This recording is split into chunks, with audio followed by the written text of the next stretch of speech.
করবে, ব্যবসা করবে, কিন্তু উৎপাদন পরিষদের বিষয় আমরা সেই স্বাধীনতার পর 36% থেকে আমরা 8% এসেছি। আমরা যেভাবে দেশ পরিচালনা হচ্ছে মনে হয় আগামীতে আমরা 0% নেমে যাবো।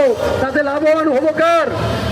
বিএনপিকে ভাবতে হবে, এই সরকারকে ভাবতে হবে, আপনাকে ভাবতে হবে। আমি এর আগে যেমন আওয়ামী লীগ বলতো সনাতনীরা ভোট ব্যাংক, এখন তো বিএনপিকে সর্বভাবে সহযোগিতা করেছে, ভোট দিয়েছে, আগে মন্ত্র দিবে, কিন্তু তার তো প্রতিকার করতে হবে। আমাদের সনাতনী সম্প্রদায়কে রক্ষা করতে হবে, এটা যে থাকতে দিতে হবে। আমরা দেখলাম প্রতিনিয়ত ফেসবুক সোশ্যাল মিডিয়া খুললেই সনাতনী সম্প্রদায়ের উপর হামলা, নির্যাতন, দুর্নীতি, জমি দখল, হত্যা প্রতিহত হচ্ছে। একটারও কোনো বিচার হয় না। বিচার বহির্ভ হত্যাকাণ্ডের জন্য আজকে এই হত্যাকাণ্ড বৃদ্ধি পাচ্ছে।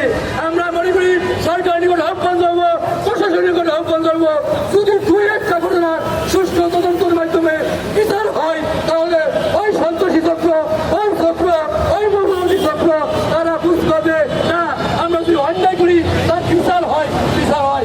আজকে এই বলে এই প্রতিবাদ সমাবেশে, সনাতন পার্টির প্রতিবাদ সমাবেশে সফল করার জন্য সবাইকে ধন্যবাদ। হরে কৃষ্ণ।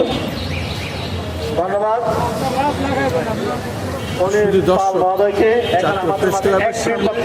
সনাতন ধর্মাবলম্বী একটি মানববন্ধন করছে এবং প্রতিবাদী মানববন্ধন বিচারের প্রত্যাশায় জাতীয় প্রেস ক্লাবের সামনে দাঁড়িয়েছে। তার ধারাবাহিকতায় আমি একটা প্রচার করে যাচ্ছি জাতীয় প্রেস ক্লাবের সামনে, রাজধানী ঢাকা। আমি খন্দকার মাসুদ সংগঠনকে আসলে আমি আমাদের শেষ করে কথা বলতে চাই যে বাংলাদেশের প্রত্যেকটা রাজনৈতিক দল এক দলের সাথে মারামারি গণ্ডগোল করলেও সংখ্যালঘু নিধনের ক্ষেত্রে সকলে একমত। আসলে আমরা যেই যাই বলি না কেন, আমরা যখন তাকেই ভোট দিই না কেন, সংখ্যালঘু নিধনের ক্ষেত্রে বাংলাদেশে যতগুলো রাজনৈতিক দল আছে প্রত্যেকেই আমাদের ভারত পাঠানোর চিন্তা করে থাকে।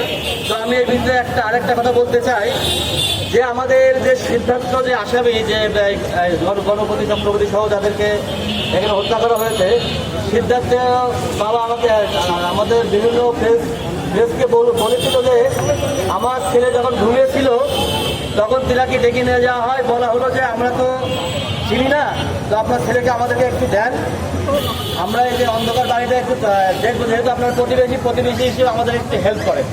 তখন বিনয় দাস তার ছেলে সিদ্ধার্থ দাসকে পাঠানোর পরেই পরবর্তীতে ঘটনা হয় যে সিদ্ধার্থ দাস নাকি এর সাথে জড়িত। আসলে আপনারা একটা যদি চিন্তা করে দেখেন যে আগতা চক্রবর্তী এবং তার মাকে ধর্ষণ করা হয়েছে, সেখানে সিদ্ধার্থ দাস এবং মুগ্ধ দাস এদের বয়স 18 থেকে 19 বছর। 18 থেকে 19 বছর বয়সের একটা দুইজন ছেলে 23-24 বছরের একটা মেয়েকে ধর্ষণ করতে পারে? 50 বছরের বয়সের একটা মাকে ধর্ষণ করতে পারে কি? ফরেন্সিক রিপোর্টে আমাদের যে ডোম, সেই ডোম কিন্তু বলছে এখানে যে বীর্য পাওয়া গেছে, সেই বীর্যের কথা কিন্তু গোপন রাখা হয়েছিল।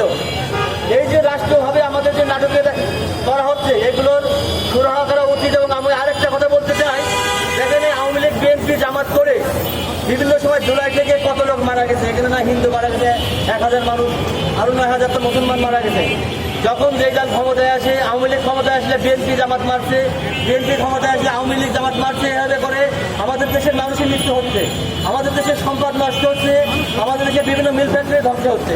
তা আমরা চাই আমাদের দেশ সুস্থ হোক। আমরা বাংলাদেশ বর্তমানে যে আমাদের যে সরকার আছে, সারা বাংলাদেশের লোক সকলেই আজ বর্তমানে ক্ষমতাসীন সরকারকে ভোট দিয়ে জয়যুক্ত করেছে। আমরা চাই তারেক রহমান এখানে দৃষ্টিপাত করুক এবং সকলে যেন সংঘবদ্ধ হয়ে এই দেশে শুদ্ধভাবে বসবাস করতে পারে, এই আশীর্বাদ ব্যক্ত করে বাংলাদেশ সনাতন পার্টি আজকে মানববন্ধনের আয়োজন করছে, সেটাকে ধন্যবাদ জ্ঞাপন করে আমি আমার বক্তব্য শেষ করছি। ধন্যবাদ। বাংলাদেশ সনাতন পার্টির এই মানববন্ধন জাতীয় প্রেস ক্লাবের সামনে বক্তব্য দিচ্ছে বিভিন্ন